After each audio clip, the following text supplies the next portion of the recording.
This is Out of the Box with your host, Jonathan Clark. Out of the Box, Sunday nights at 9 on Q1043. Well, he served as chairman and CEO of Atlantic Records, Virgin Records, Capitol Records. He's been a leading advocate for social justice and criminal legal reforms. Became the founding board member of the Innocence Project in the late 90s as the creator and host of Lava for Good's award-winning Wrongful Conviction podcast series. He has been personally involved in the fight of exoneration and justice for over 250 wrongly convicted individuals. He was just awarded the Social Impact Award at this year's iHeartRadio Podcast Awards. He has signed or discovered or worked with and helped the careers of many of my favorite bands over the years, which we will get to in a moment. Jason Flom joins us in the studio. You had all of the success in the music industry. Was there one moment when this other area of interest for you, let's call it social justice, wrongful convictions, the Innocence Project, was there one moment where you decided that, you need to make this a big part of your life? Yeah, I got struck by lightning, so to speak, in 1993. So this is year 31 of my work. Well, tell us what happened. Oh, it's a crazy story. I mean, this particular day, I was on my way, jumping in a taxi to go somewhere, and I went to go buy the New York Times, and it was sold out. So I bought the Post, which might be the only time in my life I've ever bought the Post. But I did because it was meant to be. Well, you get one side, you get the other side, Yeah, I don't need that side. But anyway. Yeah.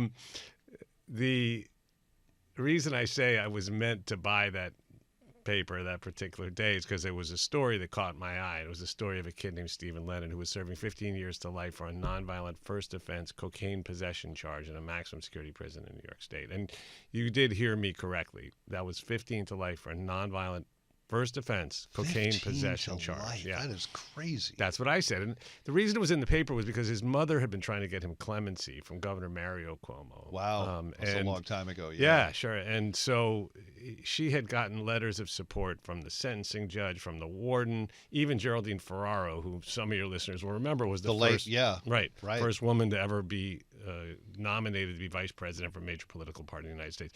So she had even written a letter of support because her own son had been, charged with cocaine possession, but he got house arrest because, But anyway, so this kid was 32 years old. I was 32. He had been in prison for 8 years already. I had been sober at that point for almost 8 years. And I realized that could have been me, So I was like... Could have been any one of us back in the day. I mean, geez. Right. Exactly. So I'm not religious at all, but I was like there but for the grace of, goes I, right? So, or go I. So not knowing anything, I decided to see if I could do something about it. I called her up on the phone. The woman's, the mother's name was in the article. Her name is Shirley Lennon. She was in Rome, New York. So I called her up. It's in the phone book. And I told her, listen, this story is just freaking me out. I got to do something to help your son. Like, can I send you some money? I don't have a lot of money because I certainly didn't back then. But I said, I'll send you what I got and you can get a new lawyer. Something, right? Anything, yeah. And she said, it's very nice of you, but we've exhausted all of our appeals. And now we have, basically no hope. She's got to serve 15 years before he's eligible for parole. And I was like, this is insane.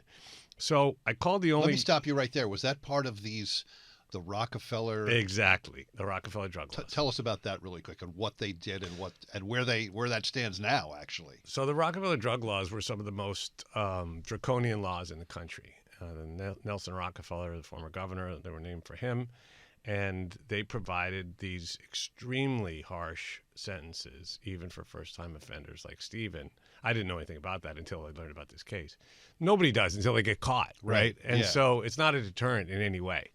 And they were a huge failure, and they contributed to our, massive prison population in New York State, and other types of laws like them around the country contributed to this explosion in our prison population, which has no public safety benefit whatsoever. And that's been proven in every study that's ever been done. So that being said, he was a victim of these laws. And I called the only criminal defense lawyer I knew at that time. Now I know hundreds of them. But there's a guy named Bob Kalina. And he represented two of the artists that I had signed, Stone Temple Pilots and Skid Row. And as you remember, Jonathan, they were getting arrested like weekly back then, right? Yeah. So I had Bob on speed dial. So I called him up and I go, Bob, what can be done? And he said, nothing. There's nothing you can do. It's the Rockefeller drug laws. It's thousands of cases like this. And I was like, well, do me a favor. Talk to the mother on the phone, will you, Shirley, because it's keeping me up at night. So he came to my office. He called her up. He said, look, odds in favor to Jason. I'll read the transcripts of the trial. He read them. Then he calls me out. It must be a month later. He says, I'll take the case. I'll do it pro bono. So I said, great. Wow, nice. 6 months later, we end up in a court, more or less. We end up in a courtroom in Malone, New York, which is right up by the Canadian border. Wow. They bring this kid in, shackles, right? His hands are shackled to his waist. His legs are chained together. I'm like, seems a little much for a nonviolent first offender, but, call me kooky. Yeah. So, and this is so long ago, I still had a mullet. You know what I mean? Like, we're talking back in the 90s, early 90s, right? Yeah. And the judge was this old guy with white hair, looked like Ted Forsythe, if you remember that actor. And I was like, this is not going to go well. I mean, how can this possibly, But don't judge a book by its cover, I guess. The arguments go back and forth. I don't know what I'm listening to. I knew nothing about the law back then. And the judge bangs the gavel down and said the motion is granted. And Bob comes running over. I was holding Mrs. Lennon's hand, sitting there. Her husband, Stan, was on the other side. And he comes running over. I go, Bob, what happened? And he goes, we won. And I was like, we what? And he goes, we won. And I was like, well, holy, I can't say that word on the air, I don't think, but you know the word I'm about to say starts with F. And I was like, this is amazing, right? And so they sent the kid home, and I was like, well, it seems like maybe I have a superpower that I didn't know about. And if I have it, I'm damn sure going to use it. What a great feeling, though. It was unbelievable. For him and for you. I gave the commencement address at Hofstra not too long ago, and I said to them, I tried to explain that I've had a lot of #1 records. I've been super lucky in my career, and every one of them has made me happy and given me a lot of gratification and, ego boost and everything that goes with it, right? Even money that comes with it sometimes. But I said none of them compares to walking one guy out of prison. I said that's the difference between happiness and joy. So I told the kids, look, I find your happiness, do what whatever your destiny is, right? Whatever you close your eyes and whatever comes in your head when you close your eyes, that's probably what you should be doing. And try to be the best at it. That's what my dad told me, but then find a way to make the world a better place, because that's where the joy will come from. So absolutely. So that was my joy. And I've been doing it ever since. It's like I said, it's 31 years. Maybe I'm in year 32 by now. I don't know. Yeah, because it's almost the end of the year. I'm probably starting year 32 of this work, and it never stops. And so is it the Wrongful Conviction podcast primarily that you're sort of like focusing on right now and talking about individual cases? Is that where people should go to watch this, to find out more, maybe even to help? Absolutely. I mean, the Wrongful Conviction podcast, I started it 8 years ago. We're going to have our and it's an iHeart podcast, by the way. And we're going to be releasing our 500th episode on December 9th. So we'll have a nice celebration. Yes. And, we're up to about 70 million downloads. And it has been credited with helping to free maybe close to 24 people. It's also inspired legislators in 3 different states that we know of to change laws to make the system a little bit fairer and better for everyone.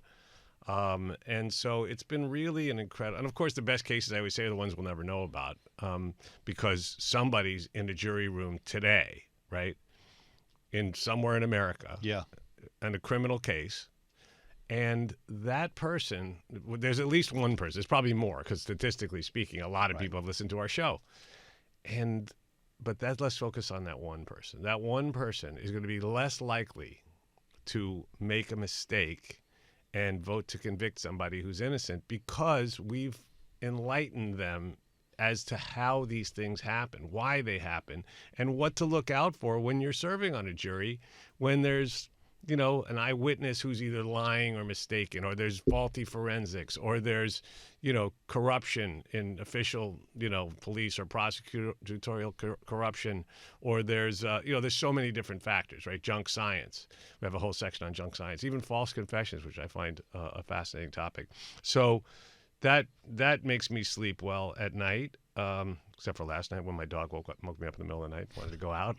we have a pit bull named Freddie Mercury. He's the best. Oh, fantastic! But anyway, the best dog ever. But last night he decided the middle of the night was a good time to go outside. Well, talk about some individual cases you are currently involved in right now that people should really, pay attention to. Yeah, thanks, Jonathan. So basically, the way the show works is each week we release an episode where either myself or one of my co-hosts interviews someone who's in prison for a crime that we have evidence they didn't commit, or someone who's been freed after serving 10, 20, even someone served, Glenn Simmons served 48 years. How do you do the interviews? Is it Zoom or something, or a phone call, or does it vary depending on the situation? It varies. Some states allow us to go in, so I'll go into the prison. Okay.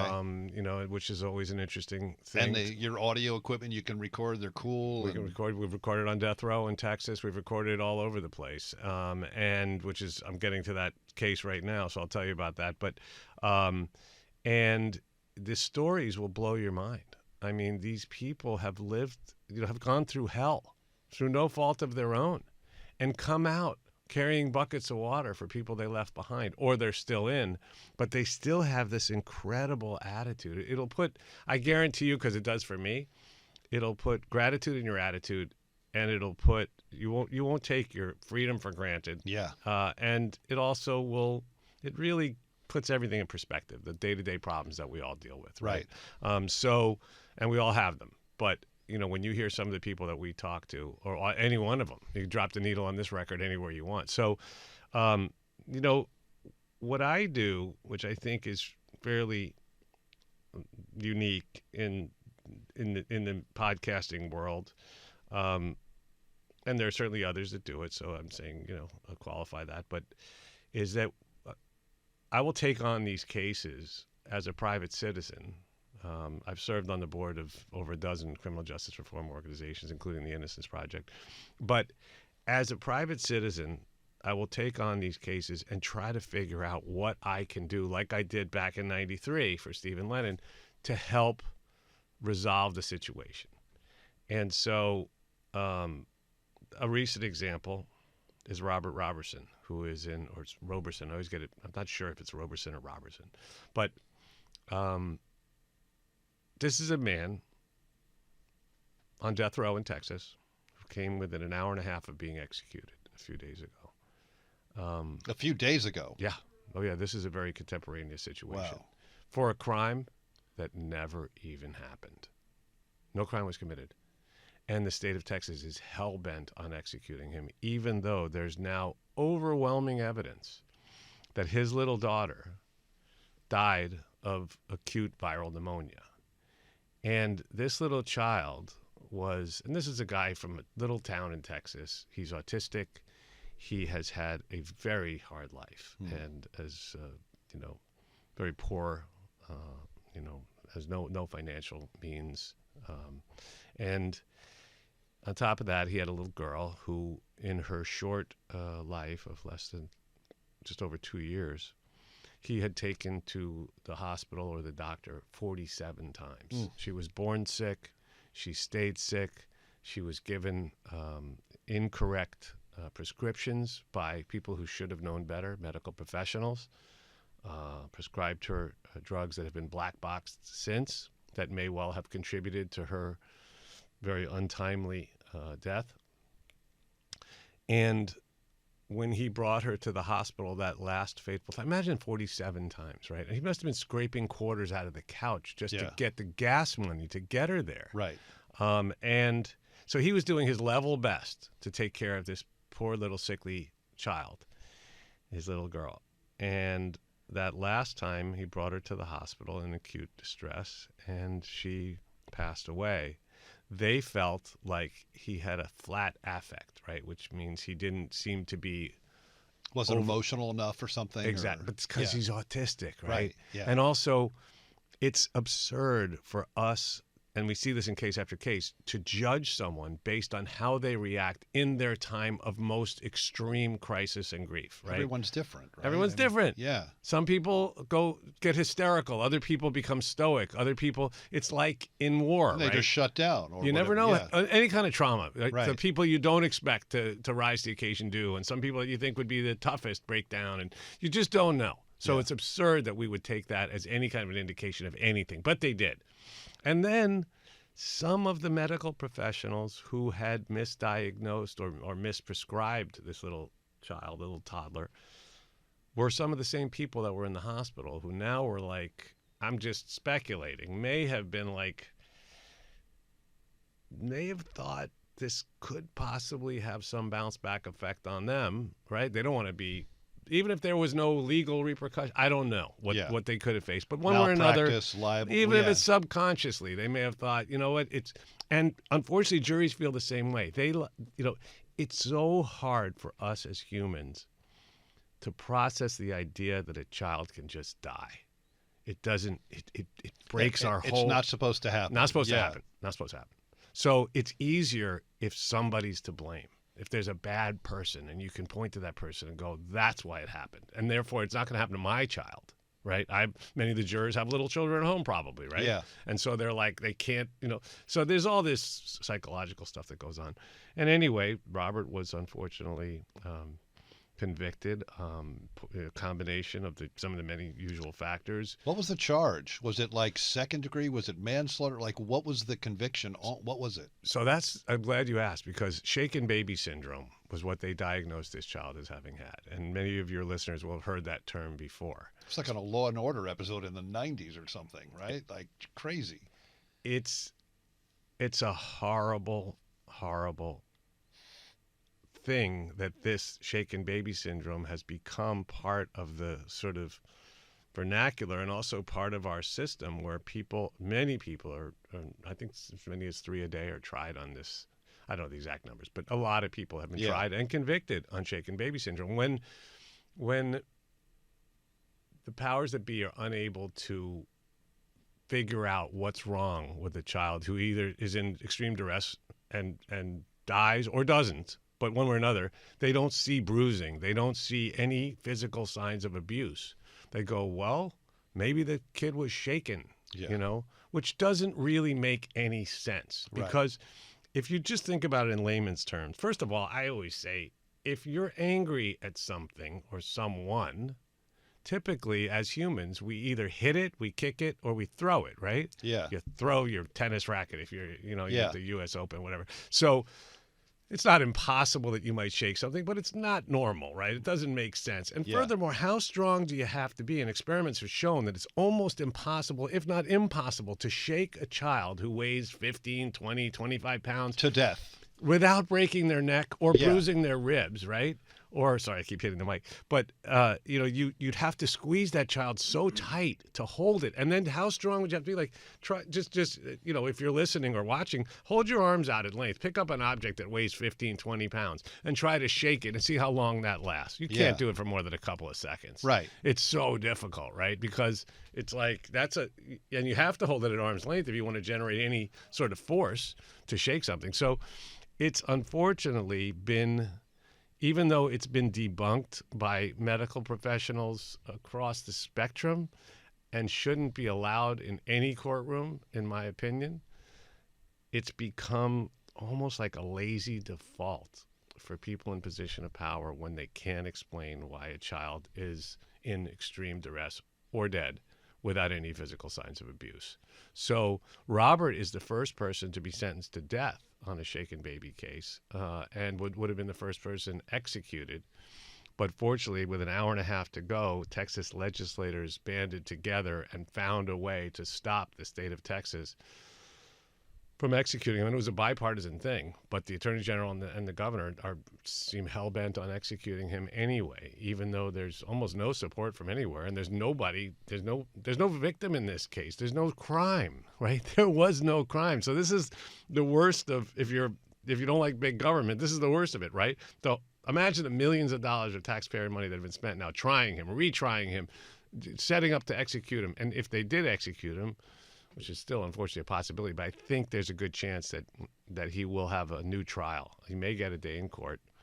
I certainly hope so. Well, I was going to ask you, is it a stay of execution? What does that do? Does it postpone it? Like how does that work? So we're sort of in uncharted territory. The legislators came up with a novel, I wish I even fully understood it, but a novel way to challenge this and to stop the execution in its tracks. I mean, literally an hour and a half. Can you imagine what that does to your mind? No. And so now, there was a hearing this week And just to give you an idea of the type of activism that I do, in this case, I was able to get Dr. Phil interested in this case, right?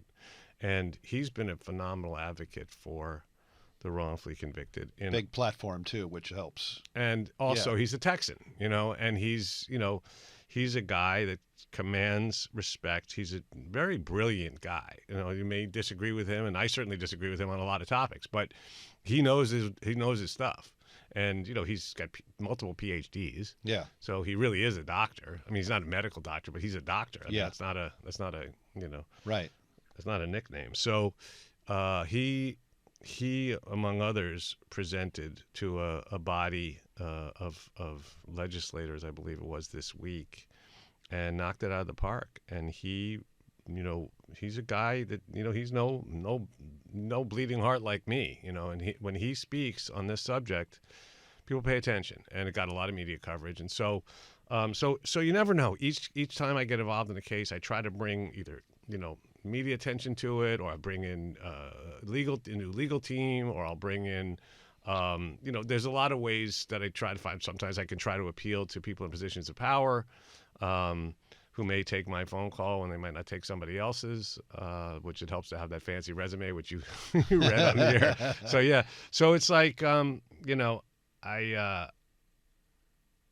don't know. I mean, it's heavy stuff, and, Marcellus Williams was executed, less than 2 weeks before Robert's date in Missouri for a crime that there's overwhelming evidence he didn't commit. And the DA said he was innocent. The DNA proved he was innocent. And yet the state went ahead and killed him, And so, those days are hard. There's, you lose more than you win in this line of work. But it is still, I'm like an atheist with a calling, and this is my calling. So I'm just going to keep doing it. And so, listen to Wrongful Conviction. You can follow me on Instagram, too, because I post about this stuff all the time. Yes. And what's your Instagram? At It's Jason Flom, ITS Jason Flom. There was another Jason Flom who got there before I did. He's a school teacher in Tallahassee. It's like coming up with a band name, and you find somebody in Japan has the same band name or something. It's funny, too, Jonathan, because I, many years ago, woman I was dating at the time, she says to me, how come you're not playing Words with Friends with me? You haven't made a move in a couple of days. I go, because we're not playing. She goes, yes, we are.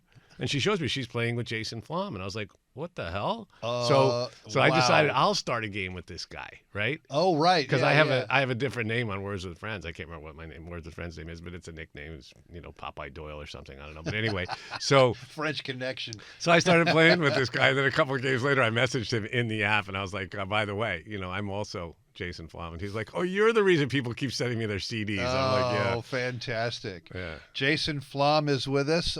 By all means, on the iHeartRadio podcast, search for Wrongful Conviction Podcast. Listen to it. Get involved. You can also follow Jason on Instagram. It's Jason Flom. Now we're going to do something interesting. We touched on your success in the music industry.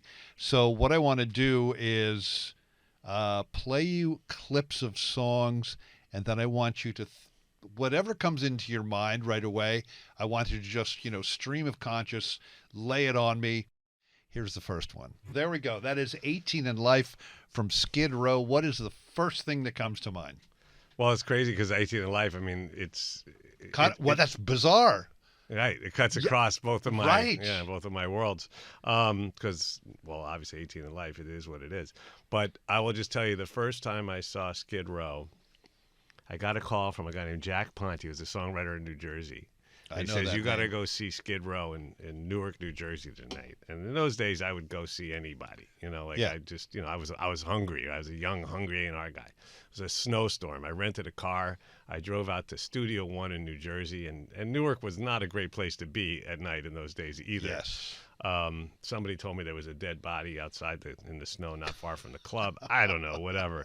But I walked into this place, and I couldn't believe my eyes. Or my ears. It was, I think, the second show they ever did with Sebastian Bach on vocals, and it was magical. I mean, I was just absolutely blown away. They were tight, and tight and together, and instrumentation and everything was. Yeah, it was, and they played Youth Gone Wild. They played 18 in Life. I think they played I Remember You. I was like, this is too easy. Like these A&R doesn't usually come with instructions. You know, A&R is what it did. So yeah, so that was a great night. And then I just went to see them every time they played until I finally got them signed up. You know, fantastic. Yeah, I tell you, I have interviewed Sebastian Bach a couple of times over the years. I don't even have to ask questions because he just goes, "Hey, Sebastian Bach is with us." Oh, and fantastic. then 30 minutes later, he's telling stories, and it's fantastic. I wish they would patch things up. I wish they would get back together again, maybe one day. But Skid Row, one of the many bands that Jason Flom helped discover and sign and nurture and develop their careers. That's the first one. Here's another band. Everybody knows who that is. It's Stone Temple Pilots, and the song is Plush, which still gets played, as well as Skid Row, on radio stations in this country and around the world. But what comes to mind when you hear that?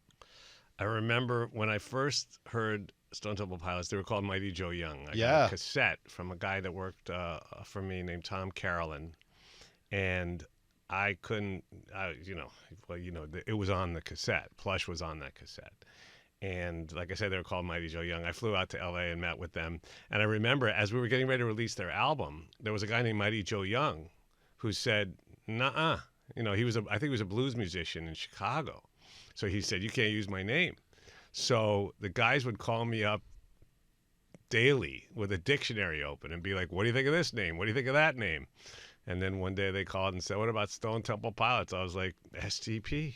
I like it, let's go." I mean, what a great name too, right? It just, I don't know, somehow or other, just, some names become good over time, right? And they sound stupid in the beginning. Like Grateful Dead, like that's a terrible name, but it doesn't matter anymore. I've never been a fan of theirs, but I like that name. But anyway, I mean, I get it, because it's kind of ironic or whatever. But we could sit here all day and come up with names of bands that we think would have been bogus. Like, would the Beatles have been a good name if they weren't the Beatles? No, of course not. Totally, yeah. But no, the Stone Temple Pilots just sounded right, and so that's how it happened, and the rest is history.